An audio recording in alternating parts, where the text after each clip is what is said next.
Hello friends, welcome to our channel. Friends, बात करेंगे UP TET objections questions के बारे में, प्लस साक्ष्य भी आप सभी को इस वीडियो में देखने को मिल जाएंगे।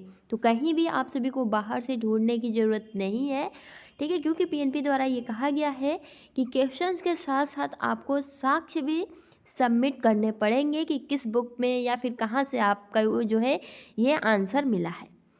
ठीक है फ्रेंड्स, तो सब और जो इम्पोर्टेंट, क्योंकि 500 रुपये जब पर प्रश्न लग रहे हैं तो कौन कौन से प्रश्न पर आप सभी को ऑब्जेक्शन करना चाहिए ताकि जो आपका पैसा है वो रिफंड हो सके, है ना। सबसे पहले फ्रेंड्स, आप देख सकते हैं यहाँ जो आपकी लिंक है ऑब्जेक्शन के लिए, ठीक है, यूपी टेट। तो सिंपली फ्रेंड्स, आप अपना देख सकते हैं यहाँ जो है यूपी टेट आंसर की ऑब्जेक्शन, ठीक है। आप यहाँ अपना क्लिक करके दो बार क्लिक करेंगे तो आपका जो है लिंक ओपन हो जाएगा और उसके बाद से जो भी प्रश्न ऑब्जेक्शन के लिए डालना हो वो आप सबमिट कर सकते हैं, ठीक है। अब देखिए फ्रेंड्स, कौन से ऐसे प्रश्न हैं जिसमें आप सभी को स्टार मिल सकता है, एफएम मिल सकता है, ठीक है। चलिए हम वो जान लेते हैं, प्लस आप सभी को ऑल डॉक्यूमेंट्स के साथ, ठीक है। चलिए फ्रेंड्स, सबसे पहले फर्स्ट प्रश्न के बारे में हम जान लेते हैं जिस पर आप सभी को 100% क्लेम करना है, ठीक है, इस प्रश्न को लेकर। और ये प्रश्न जो है आप देख सकते हैं ये एनसीईआरटी का जो बुक है वो है 11 का, ठीक है, और चैप्टर 6 है साइकोलॉजी, एनसीईआरटी बुक 11 चैप्टर 6 है, ठीक है। अब देखिए फ्रेंड्स, इसमें हम अधिगम के बारे में, जो कि आपका ये जो प्रश्न है पूर्ण रूप से विवादित है।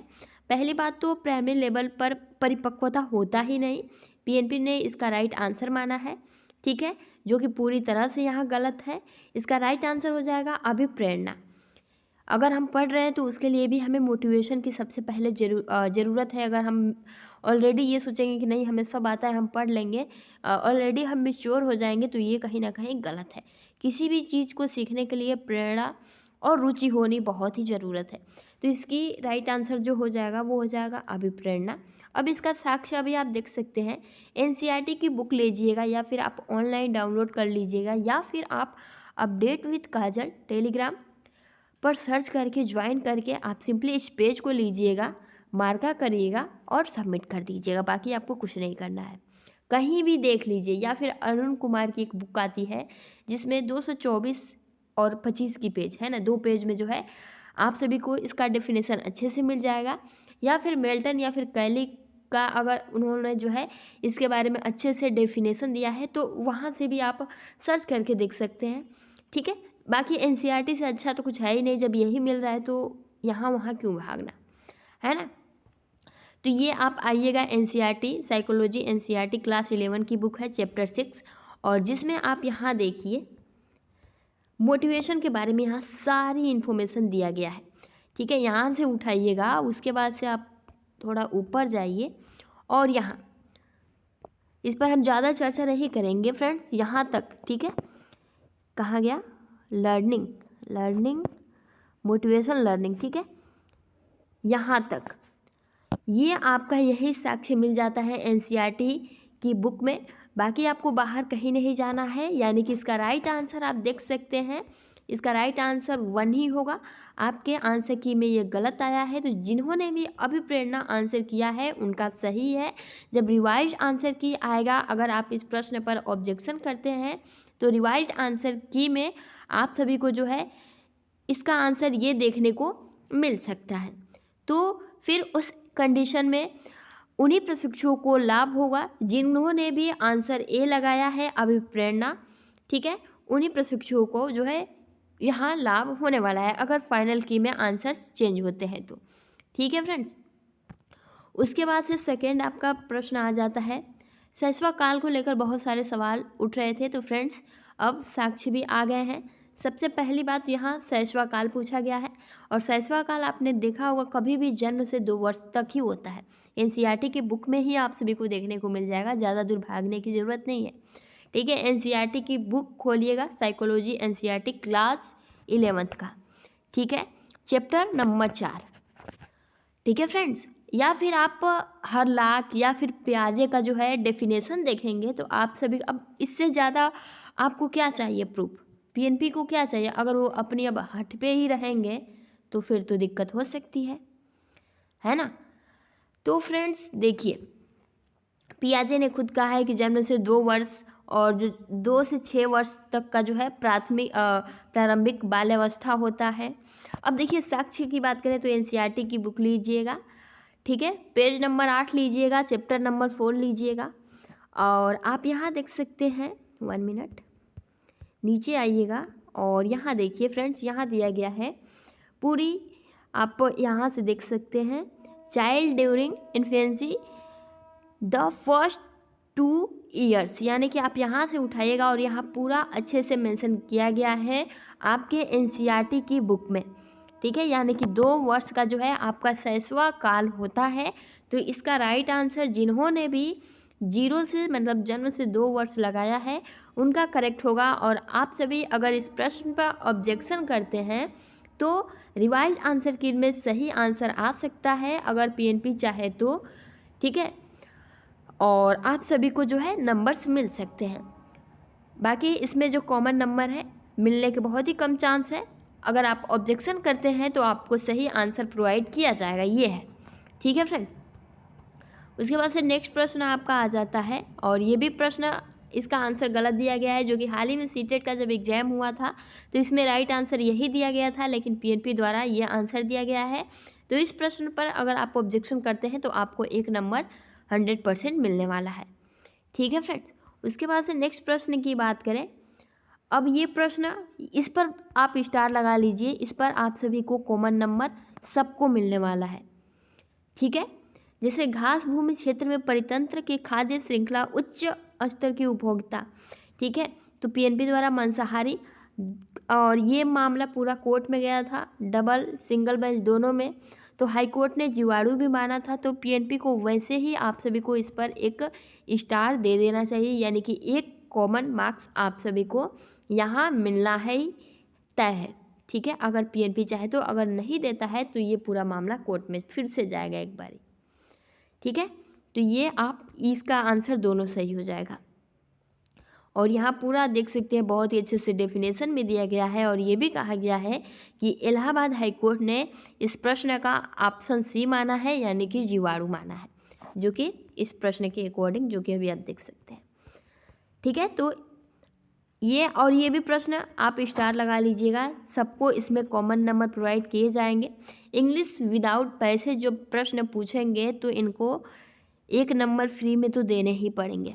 जी हाँ फ्रेंड्स, अगर आपने अंटार्कटिका वाला जो आप देख सकते हैं क्वेश्चन, अगर आपने देखा होगा, अगर हिंदी में होता तो कहीं ना कहीं प्रशिक्षु इसे सॉल्व आउट भी कर लेते। तो इसका राइट आंसर तो ये आपका यही था, लेकिन ये आपके English subject out of syllabus कह सकते हैं। अरे भैया, जब आपने पैसेज दिया ही नहीं तो क्वेश्चंस कैसे पूछ लिए, है ना। और ये बिल्कुल इस पर 1 स्टार आप सभी के लिए फ्री नंबर, सबको कॉमन नंबर इस क्वेश्चंस पे प्रोवाइड किया जाएगा आप सभी को, ठीक है, इस इंग्लिश क्वेश्चन पर। नेक्स्ट आपका प्रश्न है फ्रेंड्स, देखिए ये आपका, इस पर भी 1 स्टार मिलेगा, ये भी, यानी कि आप मान के चलिए कम से कम 5-6 नंबर आप सभी को कॉमन नंबर प्रोवाइड किए जाएंगे और बिना आपत्ति के मिलने चाहिए आप सभी को, बिना आपत्ति के ये इन प्रश्नों पर आप सभी को आंसर मिलने चाहिए।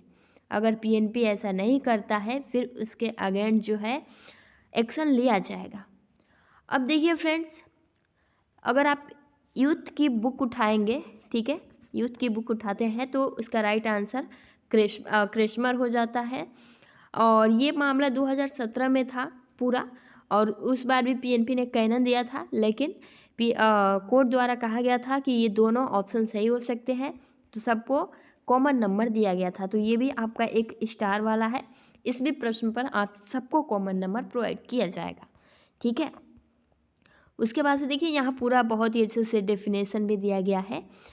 और नेक्स्ट बात करें, हाँ ये, इस पर आप स्टार लगा लीजिए, इस पर भी आप सभी को 1 नंबर 100% मिलने वाला है। MPPI परीक्षण, थोड़ा जाइएगा पीएनपी सचिव जी से पूछिएगा, संस्था से पूछिएगा कि MPPI का परीक्षण कहाँ किया जाता है, आप ही बता दीजिए, हमें तो नहीं पता है ना। MPPI, क्योंकि ये प्रश्न ही आप सभी का गलत है। जी हाँ फ्रेंड्स, यहाँ MPPI नहीं होना चाहिए, यहाँ आपका MMPI होना चाहिए। समझ रहे हैं ना, MPPI होना चाहिए, जो कि आपकी पर्सनालिटी, यानी कि यहाँ आंसर तो राइट लगा है, लेकिन यहाँ विभाग के तरफ से ही प्रश्न गलत दिया गया है। तो इस पर भी आप एक स्टार लगा लीजिए, आपको जो है इस पर नंबर्स प्रोवाइड किए जाएंगे, क्योंकि ये प्रश्न जो है आपका यहाँ गलत मेंशन किया गया है। MPPI लिखा है, यहाँ MMPI रहेगा, जो कि पर्सनालिटी मापन के लिए उपयोग में लाया जाता है। ठीक है, तो आई थिंक अब इसको लेकर कोई क्योंकि इससे रिलेटेड बहुत सारे प्रशिक्षुओं के मन में ये कमेंट्स आ रहे थे। ठीक है, उसके बाद से फ्रेंड्स आपका नेक्स्ट देखिए, फिल इन द ब्लैंक। ये प्रश्न इंग्लिश का गलत है। गलत आप कह सकते हैं फिल इन द ब्लैंक। अगर आपको नॉर्मली इंग्लिश आती होगी तो आप सिंपली कह सकते हैं यानी खेलते खेलते थक गए। ठीक है, देखिए बिंग टायर्ड या फिर हैविंग टायर्ड, दोनों यहाँ यूज हो सकता है, यानी कि दो आंसर देने का क्या मतलब है, प्रशिक्षुओं का कन्फ्यूजन और बढ़ाया जा रहा है। तो यहाँ दोनों करेक्ट आंसर है। अगर आप जाएंगे सर्च करेंगे तो आप सभी को यहाँ सिंपली पता चल जाएगा। तो इस प्रश्न पर भी आप सभी को एक स्टार मिलना चाहिए, 1 नंबर कॉमन आप सभी को मिलना चाहिए, क्योंकि यहाँ प्रशिक्षुओं को भरमाया गया है। ये दोनों आंसर सही होता है, बिंग टायर्ड या फिर हैविंग टायर्ड। ठीक है, उसके बाद से फ्रेंड्स एक और प्रश्न है जो कि 100% आप सभी इस पर क्लेम करिएगा। 1 फरवरी तक आप सभी के पास टाइम है, और ज़्यादा से ज़्यादा शेयर करिए फ्रेंड्स, क्योंकि बिना शेयर किए आप सभी को लाभ नहीं मिलने वाला है, जब तक सभी प्रशिक्षु इस पर ऑब्जेक्शन नहीं करते हैं। शिक्षण हेतु मानसिक उद्वेलन प्रतिमान का प्रयोग किसके सुधार हेतु किया जाता है। अब देखिए फ्रेंड्स, PNP ने इसका आंसर सृजनात्मक दिया है, लेकिन इसका राइट आंसर हो जाएगा समस्या समाधान। देखिए शिक्षण हेतु मानसिक उद्वेलन प्रतिमान का किसी भी बुक में उठाकर देख लीजिए, इसका अगर प्राइमरी लेवल की बात की जाए तो इसका राइट आंसर समस्या समाधान होगा। समस्या का समाधान करेगा तभी बच्चा सृजनात्मक रूप से जो है डेवलप हो सकेगा। तो इसका राइट आंसर 4 होना चाहिए। तो फ्रेंड्स अगर आप इस पर ऑब्जेक्शन करते हैं तो इसका जो है रिवाइज आंसर के में ऑप्शन 4 आ सकता है। तो जिन्होंने भी ऑप्शन 4 लगाया होगा समस्या समाधान, उनका राइट आंसर हो जाएगा और उन्हें 1 नंबर प्रोवाइड कर दिया जाएगा। और यहाँ पूरा डेफिनेशन दिया गया है और साक्षी भी दिया गया है कि NCERT की जो बुक है उसमें आप जाकर देख सकते हैं। ठीक है, उसके बाद से कुछ और प्रश्न है, LPG से रिलेटेड भी प्रश्न कुछ आ रहे थे, तो इस पर आप देख सकते हैं मीथेन उत्सर्जन, क्योंकि इसमें भी 2 ऑप्शंस दिए गए हैं, तो इसमें भी आप सभी को 1 स्टार मिलना चाहिए। उसके बाद से फ्रेंड्स ये आप 1 स्टार वाला लगा लीजिए। ठीक है, 55 नंबर आँख की किरकिरी होना, 2017 में भी कॉमन नंबर प्रोवाइड हुआ था आप सभी को, और इसमें भी आप सभी को जो है कॉमन नंबर मिलने वाला है, क्योंकि अप्रिय लगना और कष्टदायक देना ये दोनों ऑप्शन सही है। तो इसमें भी आप सभी को स्टार 100% मिलने वाला है। लखनऊ समझौता फ्रेंड्स, देखिए लखनऊ समझौता फ्रेंड्स, आई थिंक आप इस पर क्लेम मत करना, आपका पैसा 500 रुपये डूब जाएगा, क्योंकि अगर देखा जाए लखनऊ समझौता मेन अगर देखा जाए तो कांग्रेस व मुस्लिम लीग के मध्य ही हुआ था। तो इसका राइट आंसर PNP द्वारा सही दिया गया है। अगर आप इस पर क्लेम करेंगे तो बहुत मतलब इसका डेफिनेशन है, तो आपको कहीं ना कहीं लगेगा कि नहीं, कांग्रेस व मुस्लिम लीग के मध्य ही जो है मेन जो पैक्ट है वो हुआ था, लखनऊ समझौता। तो इस पर आप क्लेम नहीं करेंगे, क्योंकि फ्रेंड्स हो सकता है कि आपका जो पैसा है वो डूब सकता है। यानी कि अगर देखा जाए तो एक कैनन क्रेशर वाला, आपकी एक आँख में किरकिरी, और एक इंग्लिश जो विदाउट पैसेज प्रश्न था, उसमें आप सभी को स्टार मिलने के चांसेस बन रहे हैं। इसमें भी जो आपका ये इंग्लिश का प्रश्न है इसमें भी। ठीक है, बाकी इनका जो है आप देख सकते हैं ये प्रश्न ही गलत है, MPPI। ठीक है, इसका राइट आंसर प्रश्न ऐसे पूछना चाहते तो इसमें भी आप सभी को 1 स्टार मिलना तय है। तो आप ज़्यादा से ज़्यादा इस वीडियो को शेयर करिएगा। और भी कोई प्रश्न छूट रहा है तो आप नीचे से कमेंट बॉक्स में कमेंट करके बता दीजिएगा, ठीक है। तो आई होप कि आपको ये वीडियो अच्छी लगी हो। लाइक कर सकते हैं, अपने दोस्त फ्रेंड्स को शेयर कर सकते हैं। धन्यवाद।